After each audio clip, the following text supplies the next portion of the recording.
Bonjour, bienvenue sur le 6e podcast de ma chaîne Tricot à faire. On se retrouve aujourd'hui pour parler tricot.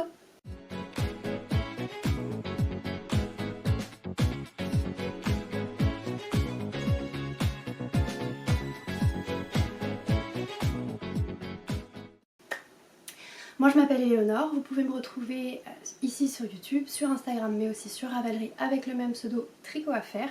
Ça c'est hyper clair. Aujourd'hui, la seule chose de tricoter que je porte, ce sont mes chaussettes. Je vais essayer de voir pour vous les montrer. Hop, donc c'est des chaussettes que j'avais tricotées. C'est dur, je suis pas très élastique. Donc c'est les chaussettes que j'ai tricotées en suivant un des modèles de Lissandre Rodin. Je crois que c'est le Hélicoïdal 2.0. Je vous invite à aller regarder mon tout premier podcast où j'en parle de manière un peu plus détaillée. Aujourd'hui au programme, on va parler de ce que j'ai tricoté pendant mes vacances, de ce que j'ai récupéré pendant mes vacances aussi, de ce que je n'ai pas tricoté pendant les vacances aussi. Voilà, on s'y met.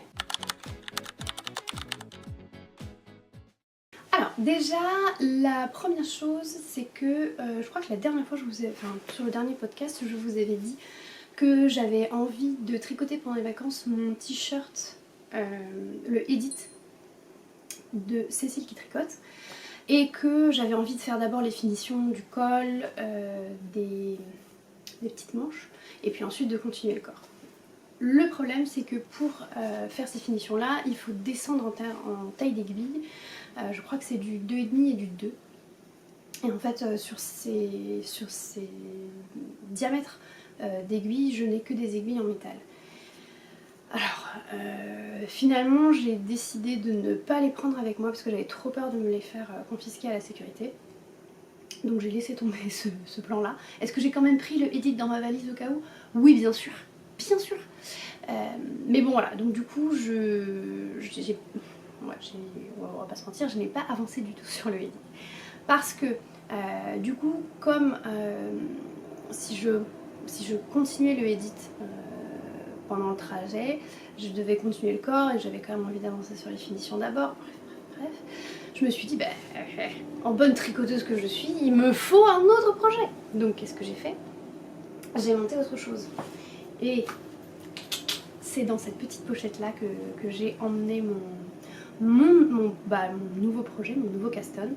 Vous vous doutez bien que là-dedans il n'y a pas un grand châle de, comment il s'appelle, Steven West, il n'y a pas un pull à torsade ou voilà, un gilet en jacquard. Non, c'est évidemment une paire de chaussettes. Voilà, alors, plein de choses à vous raconter sur cette petite paire de chaussettes. Déjà, je vais parler des laines. Alors, mince, j'ai oublié ma... Un instant. Alors, pour ces chaussettes, j'ai utilisé ce que j'avais en stock. Donc, j'ai utilisé cette laine, enfin, ce petit reste là. Il me reste moins de 2 grammes. Je crois que c'est 1,59 g, un truc comme ça. Donc, ça, c'était un coloris unique. Enfin pas unique mais qui était dans la box de l'après de l'atelier teinture de 2022. Donc ça date, ça faisait très longtemps que je l'avais dans mon stage. Le calendrier de l'après, pardon, et il y avait un patron de chaussettes dedans. Mais je me souviens plus ce que j'ai fait du petit papier pour lequel qui permettait en fait d'accéder au patron. Donc voilà. Et donc ce combo, donc ce fil, c'est un fil à chaussettes avec je sais plus combien de nylon. En vrai je me souviens plus, c'était il y a tellement longtemps que j'ai plus du tout les informations. Mais c'est un fond crème avec de temps en temps des petites touches de gris beige, voilà. Et c'est assez joli, assez délicat. Il était associé avec un mini qui était un peu plus jaune beurre. Et je n'aimais pas trop l'association entre les deux, donc j'ai décidé de casser le combo. C'était un écheveau de 50 grammes. Et moi, il me faut 60 en gros pour me faire des chaussettes qui sont un minimum longues. Pour ma pointure, je fais du 39. Et du coup j'étais, ouais, je savais pas trop quoi faire. Et finalement j'ai trouvé la paire parfaite et il m'en reste vraiment très peu. Ce petit reste là d'ailleurs je me demande, mais avec 1 gramme j'aurais pas assez. Parce que j'aurais bien vu ça dans le... Je vous mettrai une photo. Un des patrons de Charlotte Stone avec les petites tasses de café. Ça pourrait être sympa. Mais je suis vraiment pas du tout sûre d'avoir assez. Bref, tout ça pour dire. Donc ça c'était l'atelier teinture le calendrier de l'après 2022. Ensuite j'ai utilisé ce petit verre. Vous allez voir, je suis très vert en ce moment. Donc ça c'est un joli verre anglais. D'ailleurs, si je dis pas de bêtises, ça s'appelle British Racing Green et c'était un mini de Skane Queen. Hop, donc est-ce que ça va bien faire le point? Voilà. Donc Skane Queen, hop, j'avais récupéré des mini écheveaux quand j'étais allée à un festival de laine au mois de février, donc en début d'année. Et donc sur celui-ci, donc la qualité Lustrous, c'est du mérino et de la soie. Donc il n'y a pas du tout de nylon dans ce verre là et du coup j'ai fait attention quand j'ai décidé de faire ces chaussettes là à pas les mettre à pas mettre ce verre sur les endroits où il y a beaucoup de frottement, donc le talon et les pointes. C'est vraiment quelques petits détails dans ce verre là. Et celui-ci il me reste 7 grammes. Et le violet ici, c'est aussi Skane Queen. Voilà, elle est très fun ce violet.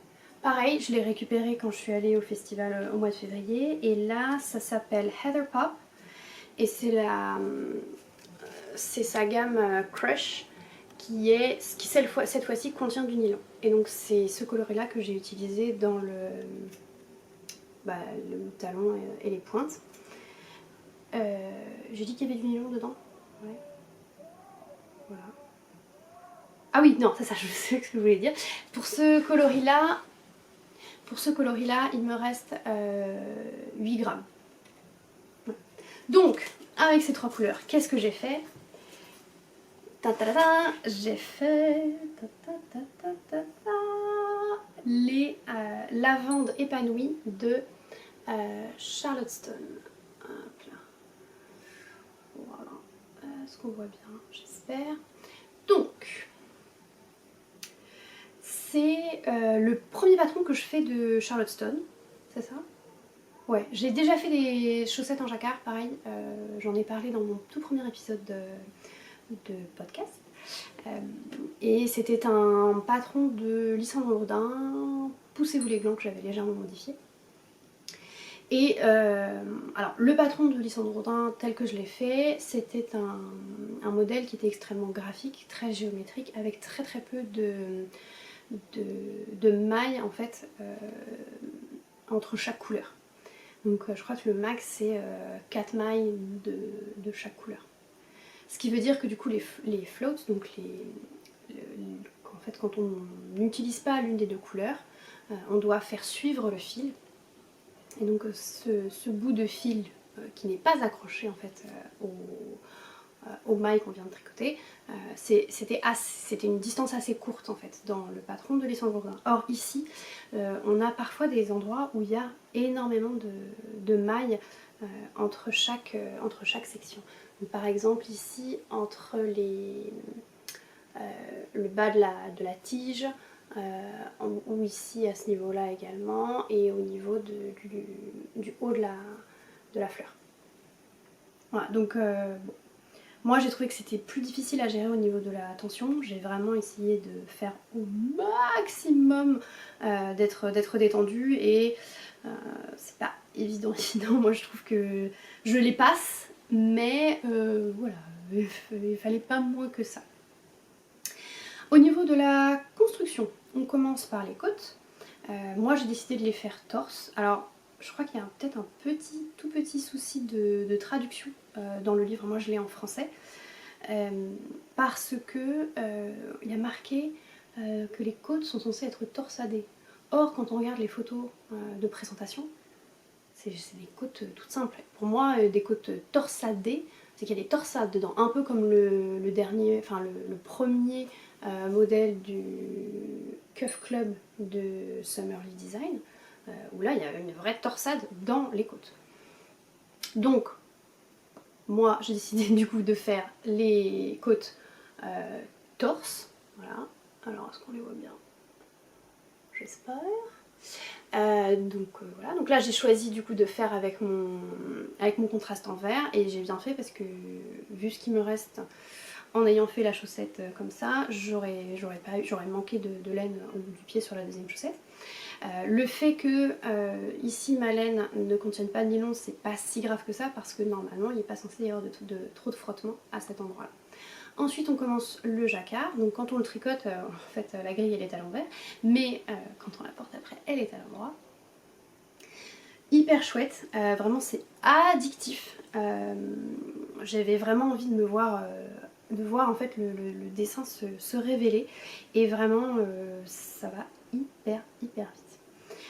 En plus, ma laine, on le voit plus sur le pied de la chaussette, mais vous voyez là le rendu en fait un peu varié, hop, je me cache, un peu varié de cette laine, de ce fond en fait.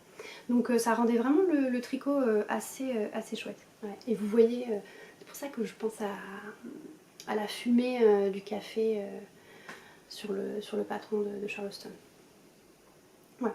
Donc une fois qu'on a fait la tige, ah oui, en termes de taille d'aiguille, je suis désolée, hein, j'ai l'impression que mes 2 semaines de vacances m'ont rouillée de ouf. Donc au niveau des tailles d'aiguille, Charleston recommande de faire un échantillon, ce que je n'ai pas fait. flemme de faire un échantillon pour une chaussette, autant faire des échantillons pour des pulls, pour voilà, des pièces plus grandes, j'adore. Autant pour des chaussettes, vraiment, des flammes ultimes. Donc c'est pas grave. Donc j'ai fait les côtes et toute la partie en jersey simple en 2,25 pour avoir quelque chose d'assez dense. Et sur la partie jacquard par contre, j'ai fait comme recommandé, j'ai utilisé les aiguilles en 2,5. Voilà. Et je trouve que ça se voit. Mais ça se voit aussi sur le modèle de Charleston, donc... Alors, est-ce que vous allez voir?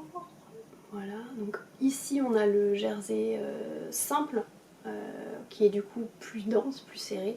Et là, je trouve que les mailles, là où il y a le jacquard, je trouve que c'est quand même voilà, plus large. Bon, après, qui va les mettre son nez là? Personne. Mais voilà. Donc, j'ai parlé des aiguilles, j'ai parlé de ça, de la tension. J'en reviens du coup sur la construction. Donc on a dit les côtes torse, le jacquard en 2,5 et puis le talon. Alors le talon, c'est un talon renforcé à gousset avec un motif en œil de perdrix. Plein de choses à dire sur ce talon. J'avais envie de faire le talon de Lysandre Rodin dans son patron dont je vous parlais tout à l'heure. Poussez-vous les glands, parce que je trouve qu'il me tient assez bien au niveau du talon. Donc j'ai tenté, je l'ai fait, et je me suis dit, je vais faire sur le talon en rang raccourci, je vais le faire avec le motif œil de perdrix. Pourquoi pas? Et ça rendait super bien, j'étais très contente. Et puis j'ai essayé de passer la chaussette et là mon pied ne passait vraiment pas. Donc c'est important en fait de bien faire le gousset parce que ça donne vraiment, on le voit hein, à ce niveau-là, ça donne vraiment plus de profondeur et c'est beaucoup plus facile de passer son pied. Donc j'ai défait mon premier talon improvisé et j'ai refait du coup le talon qui est préconisé. Mais alors je ne sais pas si c'est du fait de ma laine ou du fait de l'explication dans le patron, mais je trouve qu'on ne voit pas trop l'œil de perdrix sur ce talon là, parce qu'elle nous dit de glisser donc la maille qu'on glisse une fois sur deux en quinconce, elle nous dit de le glisser comme si on allait tricoter à l'envers. Et en fait je trouve que ça ressort moins. Je vais vous montrer sur la deuxième, parce que oui, j'ai fini la deuxième aussi. Hop. Donc là, sur celle-ci, je l'ai faite, cette fois j'ai glissé comme si j'allais tricoter la maille. Et là je trouve qu'on le voit beaucoup plus. L'effet œil de perdrix. Alors attendez, hop, je vous les mets dans le bon sens. Côte à côte, est-ce qu'on voit? Est-ce que ça sert à quelque chose? Bon, je verrai au montage et puis sinon je vous ferai des photos. Voilà. Donc j'ai du coup fait le talon recommandé en suivant les explications. Et ensuite, une fois qu'on a fini la partie talon, on vient remettre toutes les mailles sur nos aiguilles et puis on déroule le pied. On finit ici par à nouveau changer de taille d'aiguille, faire quelques augmentations et faire cette petite partie là en jacquard. Et puis on finit avec une pointe qui est une pointe très classique. Voilà, toute simple mais assez équilibrée je trouve, et on finit avec un petit grafting et je me suis améliorée je trouve sur mes graftings. Alors est-ce que... hop là, hop, voilà, petit grafting tout propre. Je n'ai évidemment rentré aucun fil pour l'instant, je les ai cachés à l'intérieur mais j'ai pas... voilà. Celle-ci je l'ai lavée parce que j'avais envie de voir si le blocage allait améliorer mon passage de pied au niveau du talon. Pas plus que ça, mais voilà, en tout cas ça a hyper bien lissé la partie avec le jacquard, donc la tige. Je sais pas si ça va bien se voir, parce que souvent quand je regarde des podcasts et qu'on montre justement l'effet blocage, pas blocage, je le vois pas trop moi, mais dans la vraie vie, là, je le vois vraiment. Donc j'espère que vous allez le voir. Alors, hop, pareil, j'essaie de mettre les deux ensemble, à côté. Mais on voit, enfin j'ai l'impression qu'on voit que celle-ci est plus lisse, et que celle-ci, elle fait un peu comme des petites bosses. Vous voyez ce que je veux dire? Bon, voilà.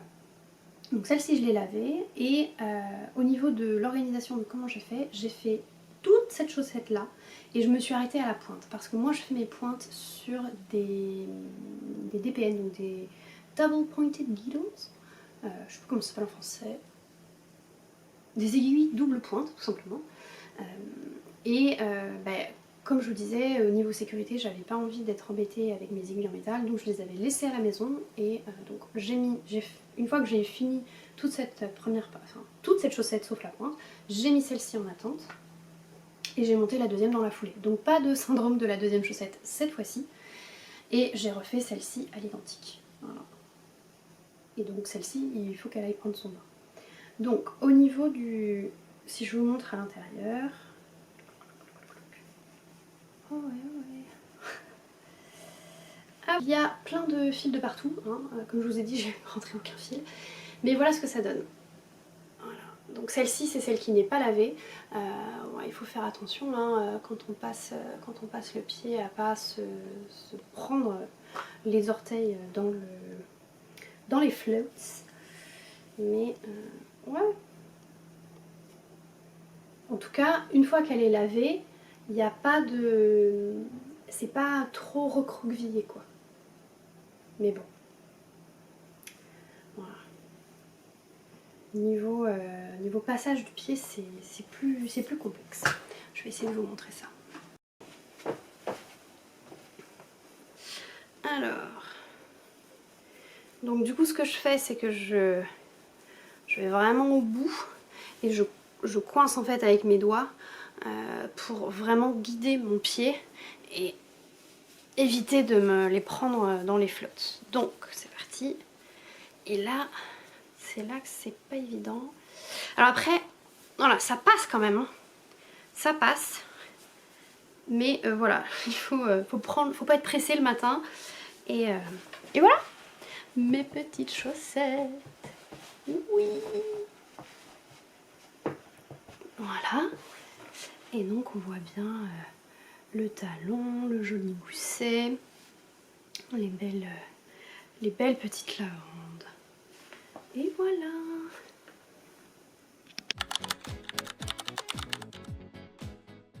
Voilà, donc on a fait le tour en long, en large, en travers.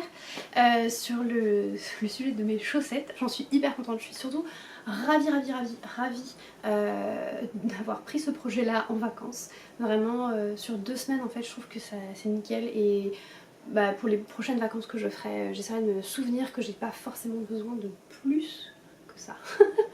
Voilà, parce que ouais, le edit, il a vraiment pas du tout avancé, je vais vous le montrer très rapidement, juste histoire que vous vous souveniez un peu de quelle couleur il avait, voilà, hop, tada. Mais ouais, je l'ai presque pas touché. En tout cas, je l'ai pas touché quand j'étais en vacances, je l'ai, enfin, quand on était pas ici. J'en ai fait un tout petit peu, enfin voilà, j'ai fini ma pelote quoi, mais c'est tout. Donc voilà, celui-là, il est un peu en pause malgré moi parce que bah, j'ai d'autres trucs sur le feu qui sont plus prioritaires. Et malheureusement, je pense que bah, en fait, je suis déjà en mode automne-hiver. Donc celui-là, à mon avis, il va attendre l'année prochaine, enfin l'été prochain pour vivre un revival. Donc voilà pour celui-ci malheureusement. Alors, dans mes 2 polochons sac à projet qui n'en sont pas normalement mais que j'utilise comme tel, j'ai donc mes 2 gros projets avec du mohair. Le gilet noir de Bérénice, enfin oui, le gilet de Bérénice que je fais en noir. Je pensais avoir commandé le mohair qu'il me fallait avant de partir en vacances. Mais j'avais vraiment besoin de vacances parce que j'ai oublié de le faire. Et du coup, bah là, j'ai commandé en rentrant. Et bon bah j'attends encore. Normalement je devrais recevoir la semaine prochaine le mohair pour pouvoir continuer ça. J'ai vraiment hâte parce qu'il me reste une manche et demie donc c'est vraiment pas grand chose. Surtout que moi les manches, j'aime bien tricoter ça en fait. C'est assez rapide parce que je suis en mini circulaire et je vois pas trop le temps passer. Donc j'ai très hâte, surtout que ça va être un bon basique bien doudou, bien cocooning. J'ai très hâte de l'avoir celui-là. Et enfin voilà, il y a plein de copines du test qui l'ont terminé. Alors elle faisait des versions avec une manche courte, je crois qu'il y en a une seule, je crois, ouais, Zaza, je crois qu'elle l'a fait avec les manches longues en une version rouge qui est canon. Et donc j'ai un peu le seum de ne pas pouvoir l'avancer, mais ça ne saurait tarder. Tac, et dans celui-ci c'est le Agnette cardigan, comme je vous l'avais dit la dernière fois, celui-ci ça va vraiment être le oh j'ai envie de regarder la télé, j'ai pas trop envie de me casser la tête. Voilà, donc c'est un peu celui-là que je prends le soir en ce moment parce que vous allez voir après. Voilà, donc celui-là pareil, je crois que j'ai fait 4 ans au total, donc c'est vraiment pas grand chose, mais bon, il est pas prioritaire, il arrivera quand il arrivera. Alors surtout, la chose dont je voulais vous parler, c'est mon tout nouveau projet. Voilà. Alors, dans le petit teaser que je vous ai fait hier, il est dans ce petit sac là et je montrais le cœur parce que c'est un vrai coup de cœur. Alors, on dirait pas hein, comme ça mais il y a un vrai projet dedans. Prenez, enfin voilà, assurez-vous que vous avez un petit peu de temps devant vous là parce que story time, c'est parti. Ça fait assez longtemps maintenant que je suis, comment elle s'appelle, Océane, LM. Je ne sais plus comment je l'avais découverte, si c'était directement sur Instagram ou si c'était par un podcast, probablement celui de la Miss Knitter, parce qu'elle avait testé pour Océane, je ne me souviens plus du nom du patron, mais c'était un pull, genre comme un sweat à capuche, avec des manches un peu bouffantes et des poignets resserrés, tout dans une laine un peu fluffy. Hyper canon. Je suis Océane sur les réseaux sociaux depuis assez longtemps. Je vais vous montrer, je fais là, je vais le mettre là, un petit enregistrement en même temps sur un peu son compte Instagram qui est canon. Ah bah voilà, celui-ci c'est le patron que je sais que la Miss Knitter a testé pour Océane, donc hyper joli avec un très beau détail au niveau des raglans, voilà, hyper féminin. Voilà. Et alors moi, un des patrons que j'adore, c'est ce petit bonnet là. Hop, je vous le montre. Qui a donc un petit détail au niveau de broderie, au niveau du rebord. Et mais énorme passion vraiment pour cette version là, avec du coup les petites clémentines on va dire, que je trouve génial. J'ai très envie de le faire, c'est tout doux, c'est vraiment un très bel univers. Le Nando's aussi est canonissime. Donc c'est un châle qui est entièrement fait en jersey double. Bonjour la technique. Et du coup, alors je suppose que c'est intarsia aussi. Avec ce magnifique paysage de dunes que je trouve absolument magnifique. Alors est-ce que je le ferai? Probablement pas, mais je le trouve canon. Et alors moi, j'ai postulé pour le Ripley, qui est donc ce petit t-shirt qu'elle appelle un t-shirt tatoué, parce qu'il y a cette broderie incroyable de pivoine inspirée d'illustrations botaniques du 19e siècle. J'ai bien appris mon texte. Mais voilà, il est vraiment canon. Et en fait, elle l'a posté celui-ci. Voilà, elle l'a posté il y a un paquet de temps. Et je le trouve tellement beau. Voilà, donc j'ai postulé à ce test. Voilà, je peux arrêter maintenant. Donc j'ai postulé à ce test en me disant oh bah je vais tenter. Et puis j'ai été prise. Oh, par contre, j'ai été prise sur une taille qui n'est pas la mienne. Pourquoi? Moi il faut savoir que je fais un tour de poitrine de 84 cm et j'ai postulé pour la taille 100. Ouais, non mais parce que voilà. En gros, je pense qu'au moment où j'ai postulé pour le test, j'étais en train de faire des recherches sur Ravelry, parce que qui ne fait pas ça, et je crois qu'un des patrons que j'avais regardé faisait un truc un peu bizarre, hein, quelque chose que j'avais encore pas vu avant, qui était que c'était à nous de déterminer quelle aisance on voulait mettre. Et du coup, j'étais en pleine réflexion en mode ah mais du coup ça veut dire que moi j'aime bien quand j'ai à peu près une vingtaine de centimètres d'aisance, donc il faudrait que je fasse la taille, je dis n'importe quoi, la taille C. Et oh là là, mes cheveux c'est une catastrophe. Et du coup quand j'ai postulé au test pour Océane, je sais pas, j'étais encore dans cette réflexion là je pense, et je me suis dit ok bon bah alors moi j'aime bien avoir à peu près entre 15 et 20 cm d'aisance, donc bah forcément 84, mon tour de taille plus 15-20, moi ça fait 100, allez hop, je postule pour la taille 100. Et après, et je crois que je vous l'avais déjà raconté dans un podcast précédent, mais bref, voilà, je raconte si jamais vous arrivez là pour la première fois. Et du coup, quand j'ai été prise et que j'ai commencé à réfléchir à ce que j'allais utiliser comme laine, j'ai regardé les métrages pour la taille 100 et je me suis dit ah oui très bien, 3 écheveaux de fingering, ça me paraît cohérent, c'est ce que je prends quand... Non mais attends, c'est ce que je prends quand j'achète une quantité gilet ou pull. Et attends, là sur les derniers que t'as fait, sur les tailles que t'as fait, t'en as pas vraiment eu besoin de 3. Mais attends, mais hein, qu'est-ce qui se passe? Et voilà. Et c'est là que j'ai percuté qu'en fait, voilà, c'était pas du tout. Bref. Bon, quoi qu'il en soit, moi je m'étais engagée sur cette taille-là et Océane m'a prise sur cette taille-là, donc bah, qu'à cela ne tienne, je vais tricoter cette taille-là. J'ai quelques idées de pistes de ce que je pourrais faire une fois que j'ai terminé l'ouvrage. Soit l'offrir, soit... Enfin bref, je verrai le moment venu. Mais voilà, je me retrouve à faire une taille qui n'est pas du tout la mienne. Donc, qu'est-ce que j'ai pris comme laine?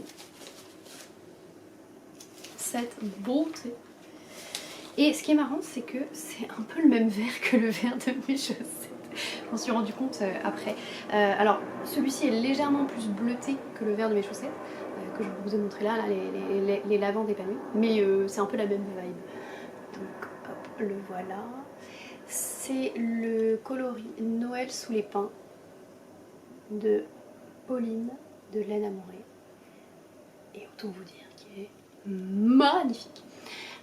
Je sais pas si vous allez le voir à l'écran, mais il est légèrement nuancé, il y a des toutes petites variations, parfois un peu plus clair, parfois un peu plus foncé, bref c'est hyper poétique, j'aime beaucoup. C'est du coup son fil Hermès, et donc c'est 50% soie, 50% mérino, et c'est de la fingering, donc on a environ 400 mètres pour 100 grammes. Voilà, et moi Océane nous recommande de peser les écheveaux avant de faire de commencer son ouvrage, donc voilà, on me dit de faire, je fais, et donc là ils sont un peu, tous les 3 écheveaux sont un peu plus généreux que juste 100 grammes, on est à 103 grammes environ pour chacun, donc 3 grammes en plus, j'adore. Ce fil il est voilà, il est brillant, il capte la lumière, il est tout doux, tout doux. Et en même temps, il est un peu rebondi, il a un côté un peu gonflant qui va rendre super bien. Voilà, donc vraiment je recommande, c'est sublime. Et moi c'est la première fois que je tricote un fil de Pauline, du coup de laine amoureuse. Et vraiment j'adore. Ça fait très longtemps que je la suis sur Instagram, ça fait très longtemps que j'hésite. Donc voilà, donc là c'était le parfait prétexte pour le faire.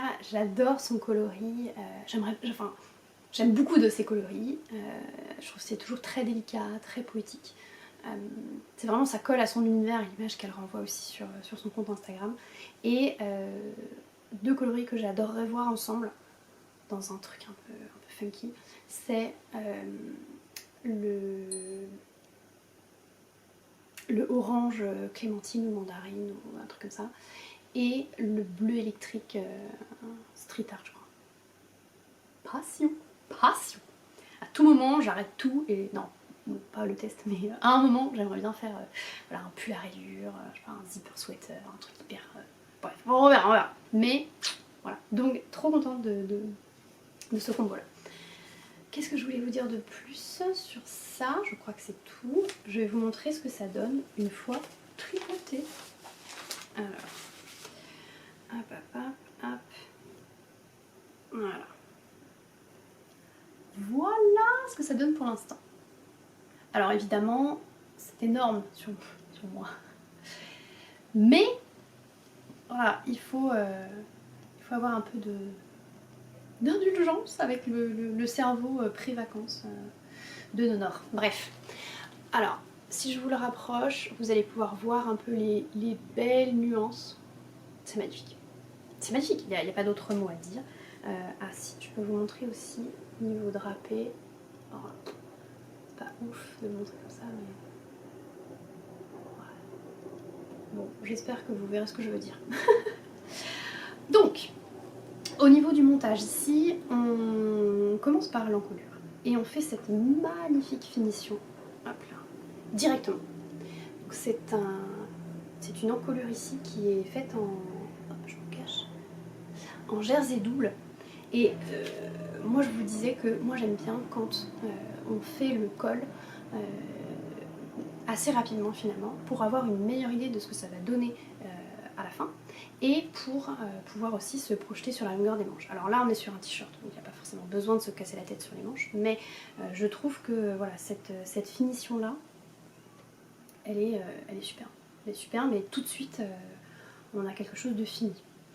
Alors sur les premiers rangs c'est un peu pénible, c'est peut-être un mot un peu fort, mais on n'a pas peur des mots forts, hein, n'est-ce pas? C'est juste que c'est un peu fiddly encore, bon, c'est le terme anglais, j'ai jamais les bons mots dans la bonne langue. Il faut faire attention, il faut être méticuleux voilà, au début parce que voilà, c'est assez serré. Voilà. Mais ça fait une super jolie finition. Et comme on a fait un montage continental, je crois, ça fait cette espèce de jolie petite... alors, si je me cache, est-ce qu'on voit mieux? Jolie petite tresse là. Superbe, superbe. Océane, elle a...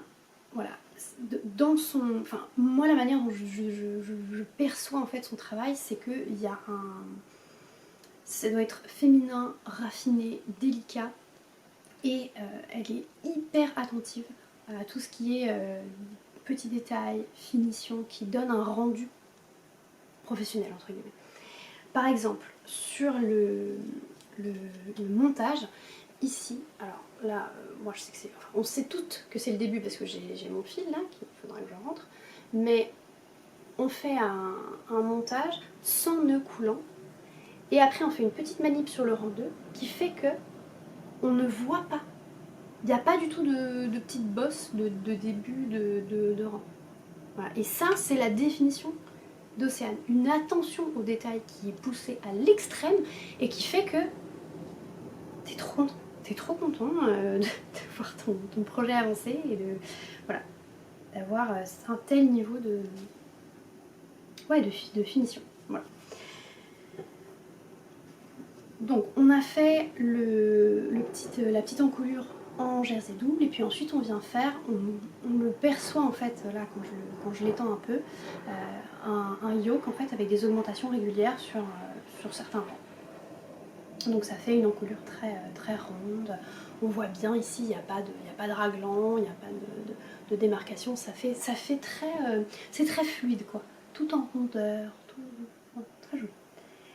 Et une fois qu'on a fait ça, vous voyez là j'ai plus de fils, enfin j'ai des petits fils qui dépassent, mais je ne suis pas raccrochée à une pelote parce que je suis arrivée à l'étape spectaculaire où on vient mettre ses mailles en attente pour l'étape suivante. Je vais vous mettre là un tout petit bout de ma petite vidéo que j'ai faite l'autre jour, qui est la préparation de l'étape spectaculaire. Vous l'avez vu un petit peu quand je vous ai partagé les petites photos sur le replay, mais il a une broderie incroyable sur les peaux. Voilà. Alors là évidemment on dirait que j'ai mis un énorme morceau de scotch sur mon magnifique tricot, mais c'est du papier broderie qui va, une fois que j'aurai tout terminé, qui va se dissoudre dans l'eau. Et je ne sais pas si vous allez bien le voir, on va essayer quand même, mais je me cache. Là j'ai ma première fleur qui est commencée, qui est bien avancée. Voilà, je parle trop donc je suis coupée. Donc, le patron est censé sortir, je crois, cet automne. J'ai pas encore de date précise à vous donner, mais voilà. Nous, la deadline c'est pour le 1er octobre, donc va falloir que je carbure quand même. Hein.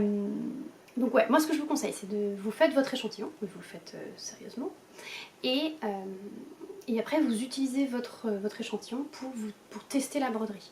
Vraiment je trouve ça hyper rassurant parce que moi c'est la première fois que je fais de la broderie sur tricot et je vous cache pas que j'avais pas mal d'appréhension. Je suis pas forcément très à l'aise avec la technique de la broderie, alors j'en ai fait, hein, je me débrouille, mais en fait la laine est tellement belle, le projet est tellement beau, la broderie en elle-même est tellement magnifique que je me disais mais en fait si tu le fais avec ton niveau de noob, ça va pas être joli quoi. Donc le faire sur l'échantillon avec moins du coup de stress lié à un potentiel ratage, c'est vraiment cool. Voilà, et donc on a plusieurs étapes en fait pour réussir à avoir le beau rendu. Voilà. Donc, vous me connaissez? Enfin non, oui, vous commencez à me connaître. J'ai commencé ça et tout de suite dans ma tête c'était « Oh mais j'adore, je vais en faire partout de la broderie !» Voilà, ça fait 2 jours que je suis sur la broderie et je ne vous cache pas que ma patience légendaire commence à me faire défaut et que je suis en mode ok, je n'ai même pas encore fini la première pivoine, j'en ai 2 autres après, plus tout le feuillage, il va falloir que je m'accroche, vraiment il va falloir que je m'accroche. Mais c'est tellement joli et c'est un côté un peu méditatif. Alors moi j'ai dessiné au plus près enfin comment dirais-je, j'ai décalqué vraiment le plus précisément possible. Après le truc c'est que voilà, c'est du feutre sur un espèce de blanc et mon tricot il est sombre aussi, donc c'est pas forcément idéal pour vraiment être ultra précis. Et j'ai pas réussi à trouver le stylo à pointe fine que Océane recommandait. Donc j'ai un peu bidouillé, voilà. Mais j'ai quand même des idées et surtout j'ai l'illustration que j'ai imprimée, que je garde toujours à côté de moi pour avoir au moins une idée. Voilà. Il n'y a pas forcément besoin d'être ultra précis dans tous les petits toutes les petites ombres en fait, tous les petits traits. L'idée c'est vraiment de s'inspirer et puis voilà de colorier avec son fil et son aiguille. Au niveau du fil par contre, il faut vraiment utiliser le fil qui est recommandé par Océane, donc c'est du fil de surjeteuse si je dis pas de bêtises. Parce qu'il est beaucoup plus fin et beaucoup plus souple que du fil que du fil de coton par exemple, ou du fil à coudre, ou même du fil à broder. parce que, alors là c'est un peu rigide parce que du coup j'ai mon papier collant là, mais même derrière on voit quand même que ça va, tous les petits fils en fait viennent quand même un peu rigidifier le tissu à cet endroit là, donc il faut être assez souple, j'essaye d'être souple. Voilà, mais c'est tellement beau, c'est tellement beau. Voilà.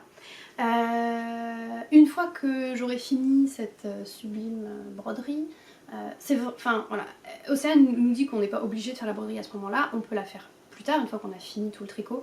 J'avoue que c'est pas mal de le faire à ce moment-là, parce que du coup on a le champ libre pour mieux manipuler le tricot. Je trouve c'est assez smart de le faire à ce moment-là. Vous n'êtes absolument pas obligé de faire la broderie, naturellement. Vous pouvez faire juste le t-shirt qui est très très beau en lui-même. Il a un très joli bord arrondi sur le devant, sur le dos, qui est fait avec des rangs raccourcis. Je crois que c'est encore des finitions avec du jersey double. Enfin vraiment, c'est une pépite, super bon basique. Voilà, donc une fois que j'aurai fini ça, je disais, je finis le corps, je fais les 2 petites manches et il sera tout beau. Au niveau de l'expérience du test, c'est complètement différent du test avec Bérénice. Avec Bérénice, on est sur un groupe de conversation Instagram et ça fuse dans tous les sens. C'est assez sportif de tout suivre. Avec Océane, on est sur un groupe Facebook, donc déjà en termes de pace, de cadence, c'est quand même moins agressif entre guillemets, même si j'adore le groupe avec Bérénice, c'est très spontané finalement. Là on est beaucoup plus, voilà, on avance quoi, on avance bien. D'ailleurs je dois les saouler parce que moi j'arrête pas de dire oh je fais ci, oh je fais ça, regardez. Parce que voilà, je suis encore un peu dans mon mood du test avec Bérénice, donc voilà. Mais voilà, Océane est d'une patience infinie. Très très gentille, très douce. Le patron en lui-même, donc les instructions écrites sont d'une qualité incroyable. Vraiment, même si vous n'aimez pas forcément celui-ci, s'il y en a d'autres qui vous plaisent, enfin vraiment allez-y sans hésiter parce que voilà, les instructions sont hyper claires. Il y a vraiment une patte d'un point de vue design aussi dans la manière dont elle présente ses explications. On reste dans cette vibe un peu cosy, automnale. Voilà. Il y a des petites cases à cocher voilà, en fonction de où est-ce qu'on en est rendu dans les explications, donc très chouette. Voilà. Ouais, je crois que c'était à peu près tout ce que je voulais vous dire sur le replay. Voilà, la deadline pour le replay c'est le 1er octobre, donc faut vraiment pas que... faut vraiment pas que je chôme parce que ouais, il va falloir avancer quoi. Bon. Si cette vidéo n'est pas trop longue, j'aimerais bien faire avec vous une petite séquence inspi. Alors, je vais me remettre sur mon téléphone et je vais vous afficher ce que je suis en train de regarder en même temps. J'avais envie de partager avec vous quelques jolies choses que j'ai pu repérer ces derniers temps. Alors déjà il y a Marguenet qui est en train de nous préparer un magnifique gilet qui s'appelle Tenseur. Voilà. Donc elle dit que c'est son prochain design. Et je trouve, je vais voir s'il n'y a pas quelques photos en plus où on voit vraiment bien le détail de ce géométrique en fait. Avec, je pense que ce sont des mailles glissées, torse peut-être. Elles sont torse c'est sûr, est-ce qu'elles sont glissées? Je ne sais pas. Mais vraiment il est magnifique. Il a l'air assez dingo. Est-ce qu'il y en a d'autres? Pas sûr. Voilà. Il a l'air d'être tricoté avec un fil de fingering et un fil de mohair, donc pour un effet tout doudou. Mais on arrive quand même à bien voir le motif.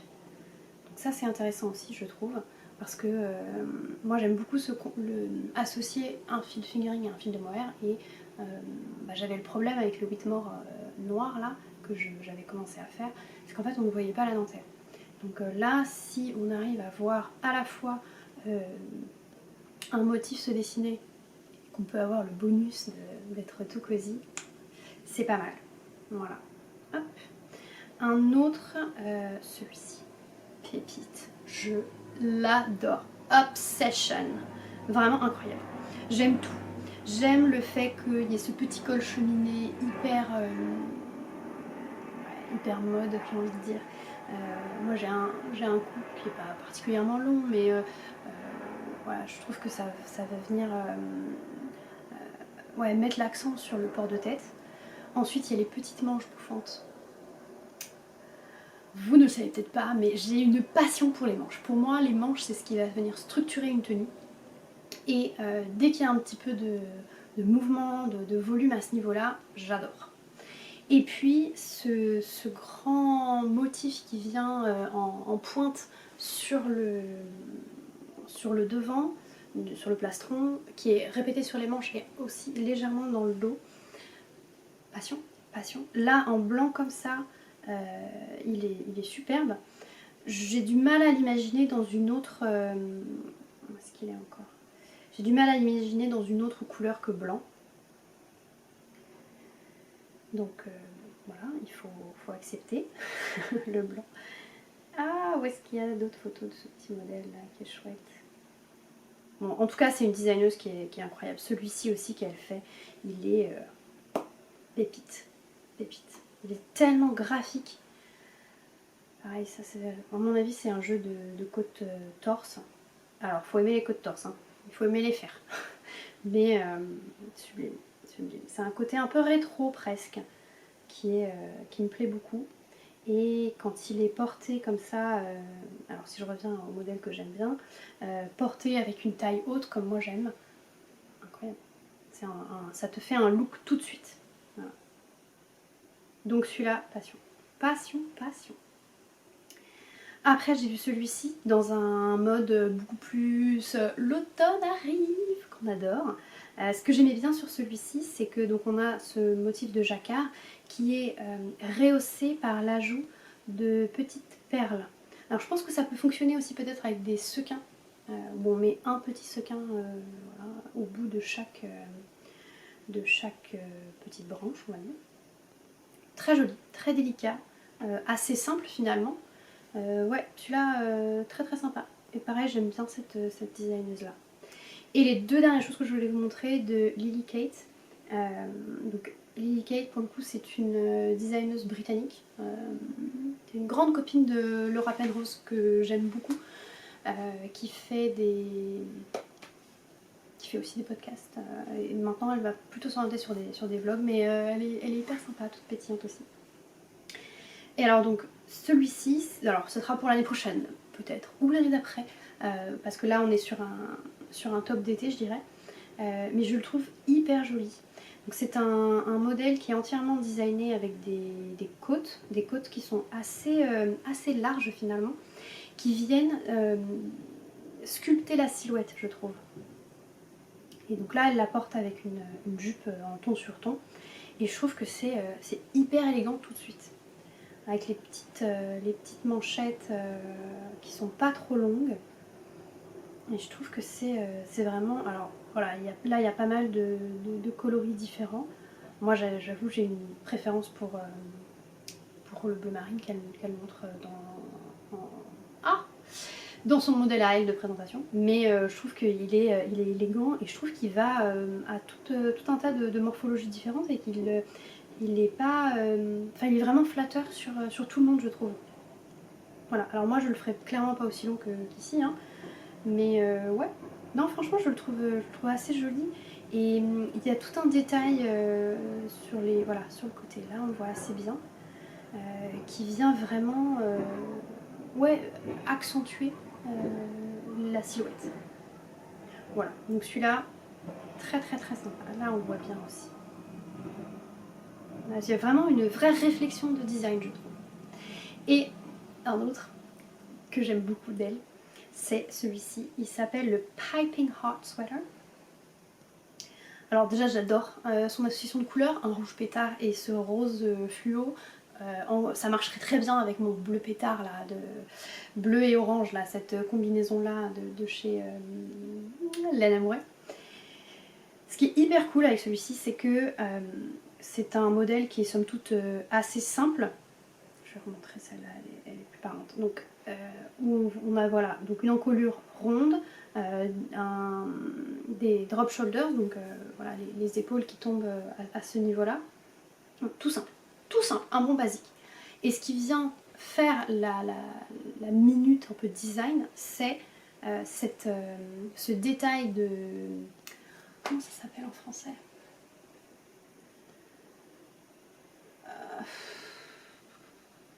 Alors en anglais on dit piping cord, c'est... Comment ça s'appelle? En couture, parfois on peut faire des détails avec du biais, un biais qui contient un petit cordon. Voilà. Évidemment ça ne va pas me revenir, j'en ai déjà utilisé. Oh bon, je vous mettrai le nom quelque part, bref.